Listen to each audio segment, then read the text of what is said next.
Перад кім Лукашенко апраўдваецца, каго палохае і ў чым прызнаецца публічна? Фігурантам якой гучнай справы стаў наш суайчыннік, а таксама чаму павышэнне пенсіі ў Беларусі хавае адзін вельмі сумны парадокс? Вітаем, сябры! Гэта наша Ніва, і зараз мы ўсё вам раскажам.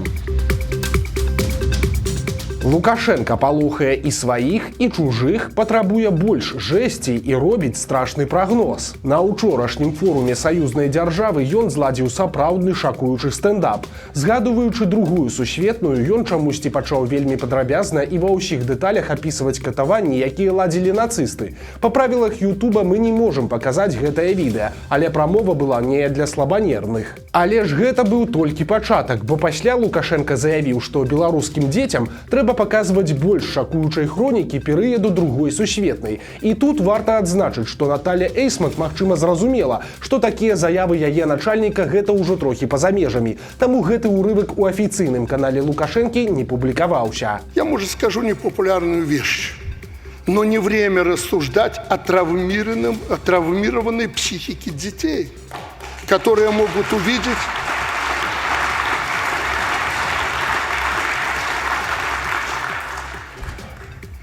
могут увидеть эти страшные снимки и видео, которые мы часто демонстрируем. Молодцы россияне, мы это транслируем в Беларуси в полном объеме, вы это показываете больше, у вас таких возможностей больше, ну и нам надо в этом направлении больше работать в архивах. Правильно делаете, не надо тут нам дрожать, что кто-то это увидит поменьше, побольше.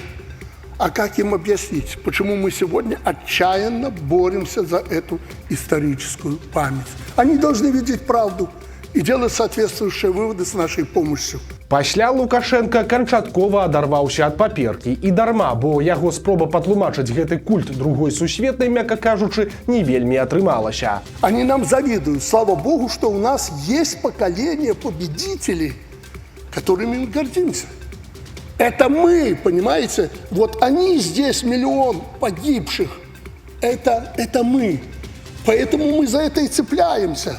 Далей, праўда, прагучаў і страшнаваты прагноз, і такое ж прызнанне, бо Лукашенко напрарочыў у хуткай будучыні вялікую сусветную вайну і адкрыта прагаварыў, таму, маўляў, мы і носімся з другой сусветнай, каб падрыхтаваць моладзь, што ім, магчыма, таксама прыйдзецца ваяваць, як і іх дзядам. Идет война за умы наших людей и за головы.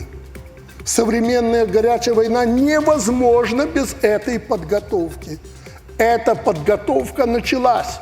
Поэтому мы так уцепились за эту историческую память, чтобы показать нынешним будущим поколениям, нашим детям, что у нас они были. И что если вдруг нам надо сражаться за свою землю, за свои семьи, за своих детей, так, как сражались они, не жалея ни жизни, ничего, что у нас есть.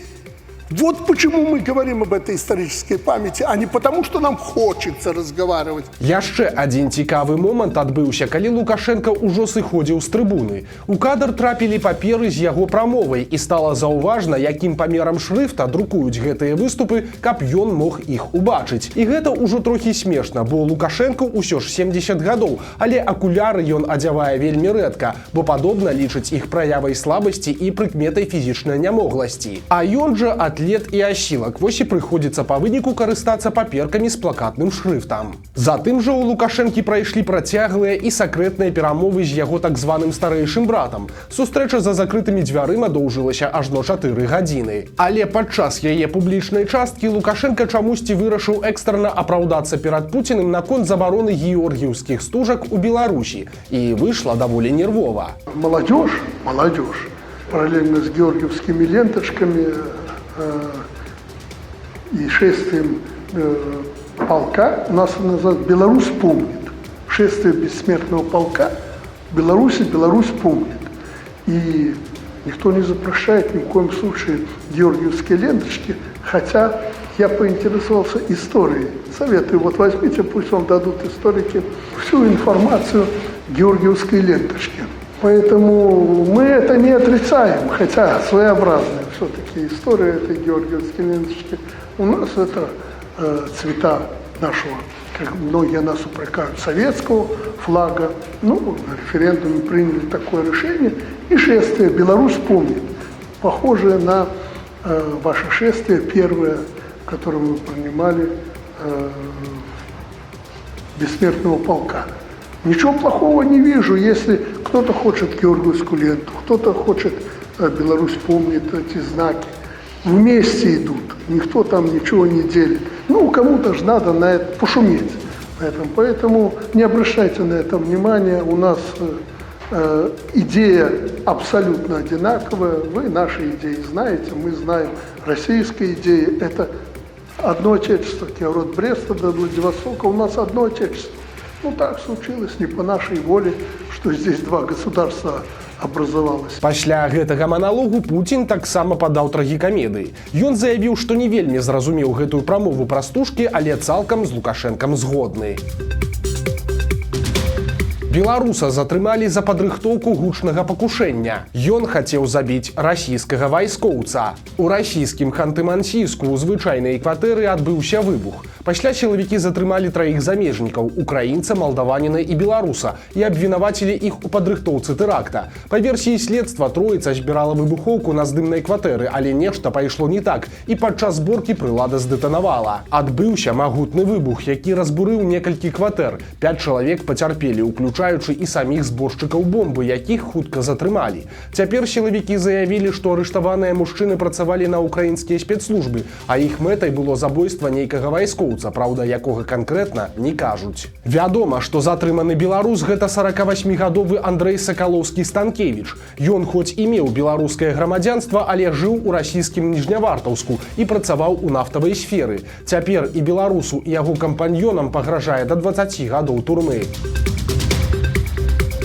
А ў Гродні затрымалі пенсіянера-бамбіста. Ён пасварыўся з суседам і вырашыў таму адпомсціць. Для гэтага пажылы мужчына сабраў самаробную запальную бомбу і падкінуў яе пад машыну свайго крыўдзіцеля.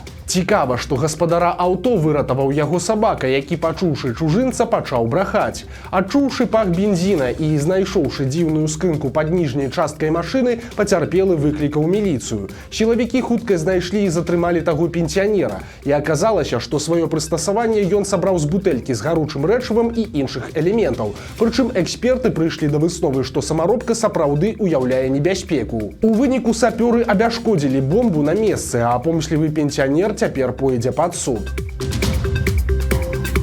План Лукашэнкі праваліўся. Як заўважыў партал «Зеркала», яшчэ ў лютым Лукашенко асабіста заявіў, што ў красавіку пройдзе чарговае пасяджэнне ўсебеларускага народнага сходу. Але ж красавік ужо фактычна скончыўся, але ніякіх з'ездаў так і не адбылося. Прычым незразумела чаму.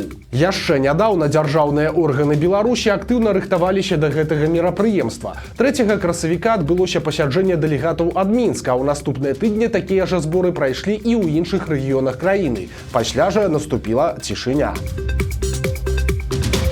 Агні на беларускіх палях. Вясновыя замаразкі ударылі па Беларусі якраз у той момант, калі многія расліны ўжо ўвайшлі ў фазу цвіцення альбо актыўнага росту. І такое капрызнае надвор'е прымусіла фермераў і уладальнікаў прысядзібных участкаў звярнуцца да дзедаўскіх метадаў выратавання будучага ўраджаю.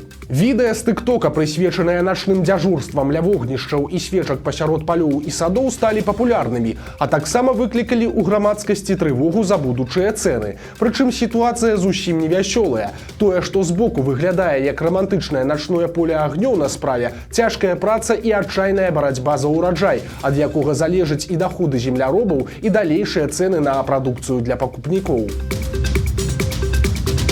На Гомельшчыне карова ехала проста ў салоне звычайных «Жигулёў». Відэа з'явілася ў сацыяльных сетках і ўжо патрапіла на вочы даі. Стала вядома, што мясцовы жыхар купіў цяля і вырашыў ашчадзіць на нармальнай дастаўцы ў суседні горад. Ён нейкім чынам пасадзіў жывёлы ў салон і паехаў дадому. У выніку кіроўцу выпісалі штрафы за адсутнасць тэхагляду і парушэнне правілаў перавозкі грузаў. Парадокс сістэмы Лукашэнкі ці сумная беларуская матэматыка. З 1 мая улады падымаюць бюджэт пражытачнага мінімуму, а значыць вырастуць і сацыяльныя пенсіі. Іх атрымліваюць тыя, хто не мае дастатковага стажу для звычайнай працоўнай пенсіі, а таксама людзі, якія трапілі ў пенсійную пастку праз павышэнне нормаў патрэбнага стажу. Такім беларусам з мая будуць плаціць 231 рубель і 29 копеек, а гэта на 7 рублёў і 70 копеек больш, чым цяпер. Але ж сацыяльная пенсія ажно на 100 рублёў менш, чым устаноўлены тымі ж уладамі бюджэт пражытачнага мінімуму для пенсіянераў. Ён складае 333 рублі. Гэтую суму выводзяць з разліку, каб хапала на ежу, базавыя тавары, паслугі і абавязковыя плацяжы. Партал «Зеркало» вырашыў падлічыць, на што хопіць той сацыяльнай пенсіі ў 70 даляраў, і атрымалася вельмі сумна. Калі уявіць, што пенсіянер, напрыклад, не плаціць за камунальныя паслугі і тэлефон, то ў дзень ён мае ў сярэднім 7 рублёў і 70 копеек. За гэтыя грошы можна купіць, допустим, літр малака, кілаграм бульбы, дзясятак яек, калі лічыць па сярэдніх цэнах за сакавік ад Белстата. У цэлым жа на суму, выдзеленую на месяц, можна было б набыць 192 кіло бульбы, калі ні на што больш не марнавацца, 101 літр малака, 20 кілаграм памідораў альбо 35 кілаграмаў агуркоў. Калі глядзець па мясе, то курыных паўфабрыкатаў атрымаецца набыць 24 кілаграмы, і зноў жа, калі выдаткаваць на іх цалкам усю суму, альбо 17 кіло больш таннай ялавічыны з косткамі ці 20 кілаграмаў свініны. Новыя падрабязнасці пра бяду, якую старанна хавалі беларускія ўлады. Былыя сілавікі з Белпол здабылі статыстыку аб фактычнай нараджальнасці і смяротнасці ў Гродзенскай вобласці з 91 па 24 год. Гэтыя лічбы прама пацвярджаюць шматразовае заніжэнне ўладамі колькасці смерцяў ад эпідэміі каранавіруса ў Беларусі. Калі коратка, то за 5 гадоў да ковіда сярэдні ўзровень смяротнасці ў рэгіёне складаў 13,9%.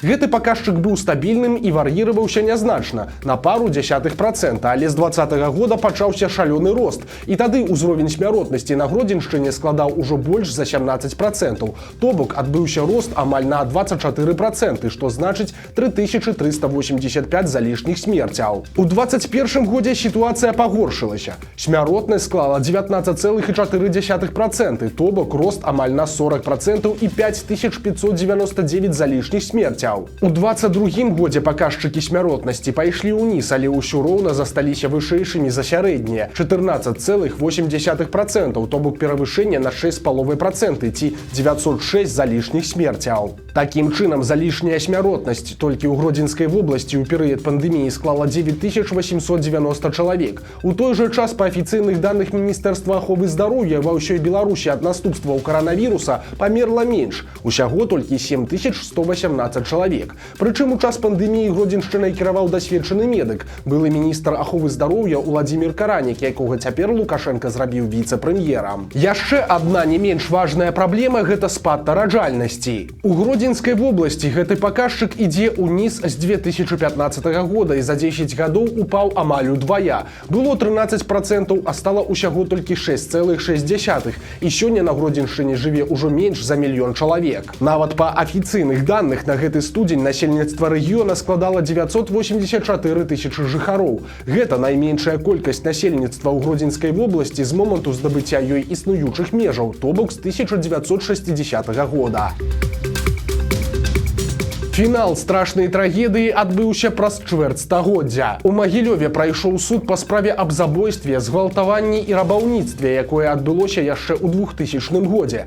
Тады цела 28гадовай дзяўчыны знайшлі ў лесе без адзення і з прыкметамі гвалтоўнай смерці і згвалтавання. Як высветлілі следчыя, у дзень сваёй гібелі яна ноччу вярталася дадому ад сяброўкі, але так і не дайшла да сваёй кватэры. Злачынства доўгі час заставалася нераскрытым, і толькі ў 2024 годзе, дзякуючы сучасным генетычным тэхналогіям, эксперты змаглі ўстанавіць асобу аднаго з датычных. Гэта дазволіла выйсці і на другога фігуранта. Паводле версіі следства, у тую ноч двое мужчын, тады ім было 22 і 25 гадоў, напалі на дзяўчыну, каб схаваць сляды злачынства, яе забілі. Цяпер суд прызнаў абодвух вінаватымі і прысудзіў кожнага да 25 гадоў пазбаўлення волі. Першыя 5 гадоў яны правядуць у турме, а астатнія 20 у калоніі строгага рэжыму. Скандальная магілёўская шаурма. Каля мясцовага кінатэатра Starlight сабраўся вялікі натоўп людзей, якія прыйшлі на акцыю з удзелам блогераў і бясплатнай шаурмой. Планавалася раздаць 100 порцый, але жадаючых аказалася значна больш. У выніку чарга была такая доўгая, што людзі літаральна ішлі адзін па адным, а арганізатары не паспявалі абслугоўваць усіх. Некаторыя удзельнікі акцыі скардзіліся на недахоп порцыі і выказвалі незадаволенасць арганізацыяй мерапрыемства. Маўляў, замест вясёлай імпрэзы адбыліся трэш і цісканіна. Нечаканая заява беларускіх вучоных. У Беларускай акадэміі навук паведамілі, што вынайшлі нейкі неверагодны дэтокс-нектар. Калі верыць сюжэту СТБ, то гэтая жышка бурага колеру робіць сапраўдныя цуды. Комплекс образования идет в нашем организме, связывается со свинцом, пектин, и выводится соль тяжелых металлов, в частности свинец. Праўда, хутка прыкупіць слоік другі цуд нектару не атрымаецца. Па словах акадэмікаў, праца над ім будзе ісці яшчэ каля года, і толькі пасля нектар паступіць у крамы.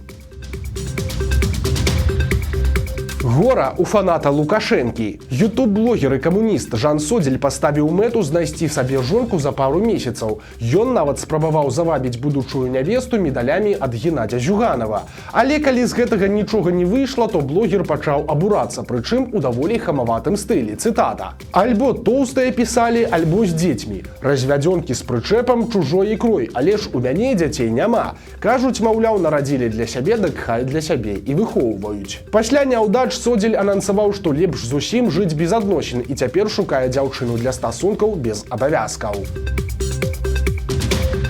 Вось такія навіны серады. У сувязі з выхаднымі чарговы наш выпуск выйдзе ў нядзелю. Традыцыйна гэта будзе вялікі і цікавы сюжэт, таму падпісывайцеся на канал, каб нічога не прапусціць, стаўце лайкі альбо дызлайкі і выказвайце заўвагі ў каментарах. І, канешне, чытайце нашу Ніву, глядзіце нашу Ніву і любіце Беларусь. Да сустрэчы ў нядзелю.